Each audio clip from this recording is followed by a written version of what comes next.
Ideenwerkstatt. Sehr geehrte Damen und Herren, herzlich willkommen zu einer neuen Folge Ideenwerkstatt von der Firma Backshop. An meiner Seite Christian Kolb, heute im adventlichen Rahmen.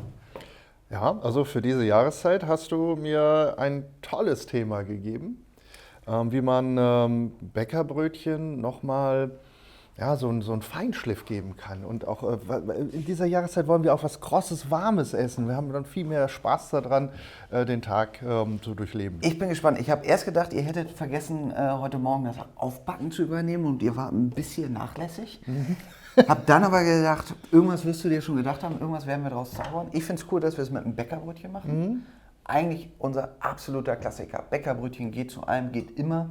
Fast eins meiner Lieblingsprodukte, auch wenn es so einfach ist, weil du kannst es wirklich ja für alles benutzen. Das stimmt. Teilweise war es so ein bisschen bei uns verschrien als Transporthilfsmittel, weil wir gesagt haben, damit müssen wir die LKWs voll machen für unsere Kunden.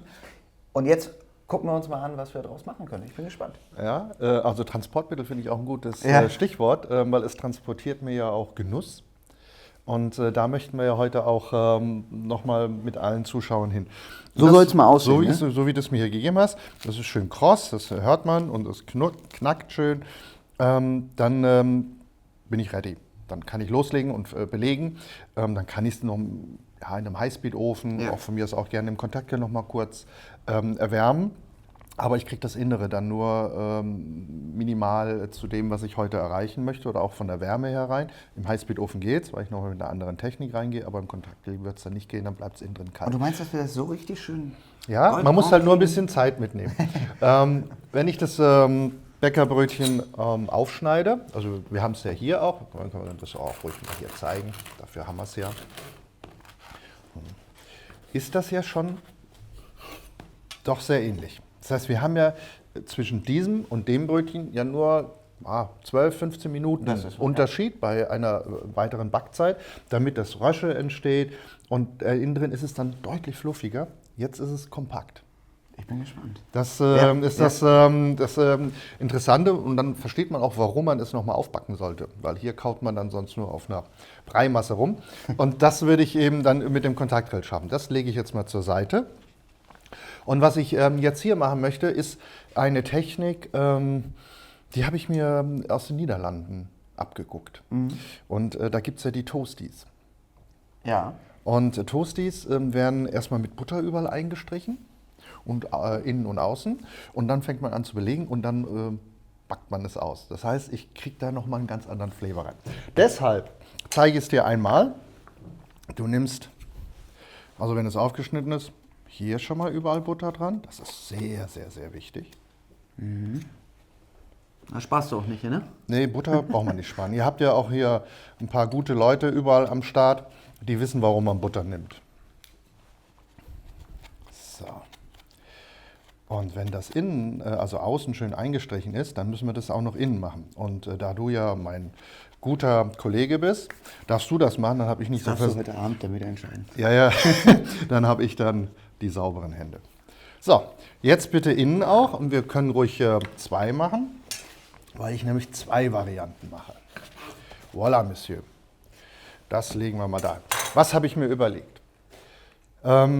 Es ist ja... Innen wolltest du auch beschränken. Ja, ganz wichtig. Es geht mir ja darum, ein schönes, warmes, vollmundiges Sandwich herzustellen. Ein Bäckerbrötchen in einer anderen Variante. Deswegen habe ich mir überlegt, entweder so, was man aus den USA auch kennt, mit Bacon und Käse zu arbeiten. Und die zweite Variante mit Hähnchen-Innenfilets. Die sind von der Stärke und von der Gewichtung her perfekt. Auch mit Käse.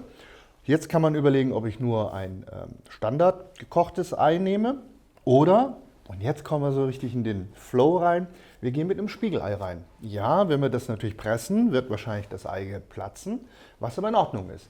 Dann läuft es leicht raus und durch die Wärme härtet es aus und verteilt sich wunderbar. Wenn das zu viel Aufwand ist, und das ist es ein bisschen, weil ich ja die Spiegelei vorbacken muss, der nimmt das Standardei. So, ich danke dir vielmals. Wie starten wir? Ach, da hast du noch nicht, ne? Ich war zu schnell. Ich bin nicht so schnell. Das ist nicht so okay. Wir nehmen auch Eisbergsalat. Wenn es geht, bitte nicht schneiden. Eisbergsalat, wenn man den schneidet, läuft er sofort an den Schnittkanten an. Danke. Deswegen breche ich den lieber und ich habe auch die richtigen Größen. So, machen wir das mal so. Tomate.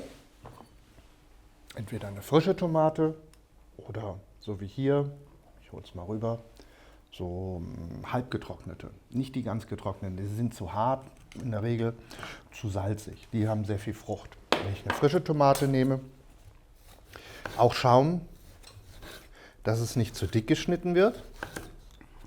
Wir machen aber zwei Varianten, eine mit und eine ohne. Also frischer Tomate, hier jetzt mal die frische Tomate. Da hast du mir das auch schon, perfekt. Ich mache das halt sehr sorgfältig. Ich bin begeistert. Man merkt, du liebst deinen Bäckerberuf. Du verstehst was von deinen Brötchen. Ja. Krieg ich böse Kommentare später. Ja, das bestimmt. So, da die halbgetrockneten drauf. Bei den halbgetrockneten würde ich mit einem Bacon dran gehen. Der Bacon, den kann man roh drauflegen, würde ich aber in dem Fall nicht machen. Er schmeckt einfach deutlich besser, wenn er schon leicht vorgebacken ist. So, dann den Käse drauf. So. Dann die Gurke. Nimmst du die Butter gerade rüber, bitte, dass das Brett frei ist? Danke. So, einmal. Und hier gehen wir mit dem Hähncheninnenfilet dran. 2 Stück. Dann brauchen wir Käse. Auch da die Essiggurke.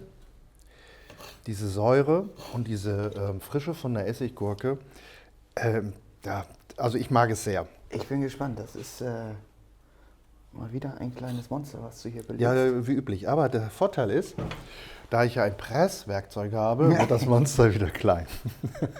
So, jetzt habe ich einen kleinen Fehler gemacht, aber das ist nicht schlimm. Man kann das Innenleben hier rausnehmen und dann buttern, damit ich das Eigelb nicht direkt kaputt mache. Oder aber man drückt es rein. Soll ich dir das hier auch mal Ja, reindrücken? bitte. So gut es geht. So, da hat man auch schön die Butter dann wieder weg. Top. Dann drauflegen. Halt. So, das Ei. Ich danke dir vielmals.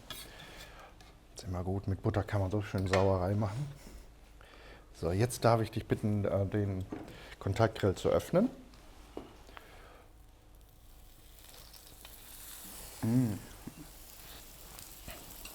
Jetzt brutzelt die Butter. Darf ich dich kurz mal ins Handtuch bitten? Ich reiche an. Der Dankeschön. feine Herr. So, jetzt.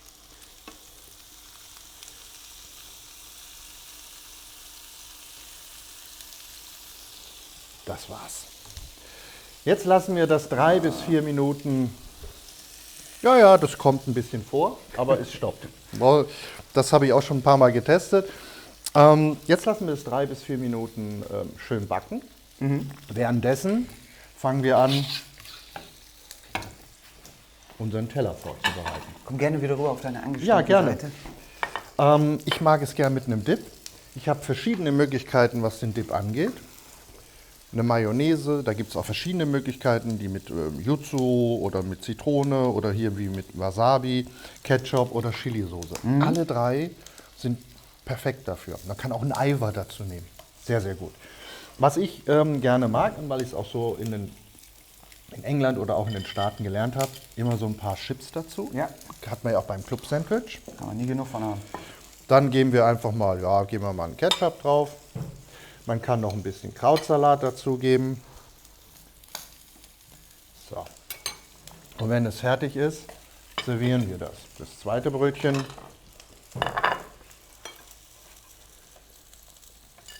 Ja. Da machen wir den Chili-Dip dran. Karottensalat.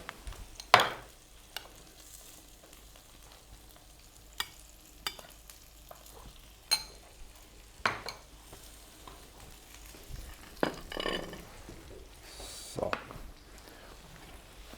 Jetzt sieht man auch, da ist ein bisschen das Eigelb rausgekommen. stockt sofort und hat sich im Brötchen verteilt. Die Butter wird flüssig, saugt sich in den Teig rein und wird immer krosser. Und damit kriege ich auch eine bessere Hitze in das Brötchen rein, weil das Fett natürlich mehr Energie aufnehmen kann als die Luft. Du hast es ja vorher schon gesagt, es wird gleich genial schmecken. Ich bin gespannt, es riecht schon extrem gut. So, jetzt ist die Zeit gekommen, wo wir unser wunderbares, krosses Bäckerbrötchen rausholen. Man sieht jetzt auch hier das Eigelb, es hat sich im Brötchen verteilt.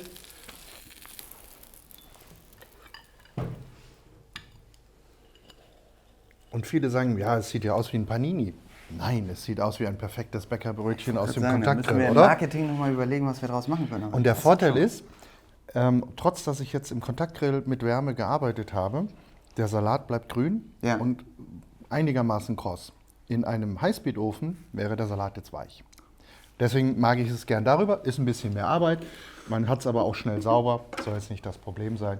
Und deshalb sage ich, genießen Sie die Jahreszeit, guten Appetit. Bis zum nächsten Mal.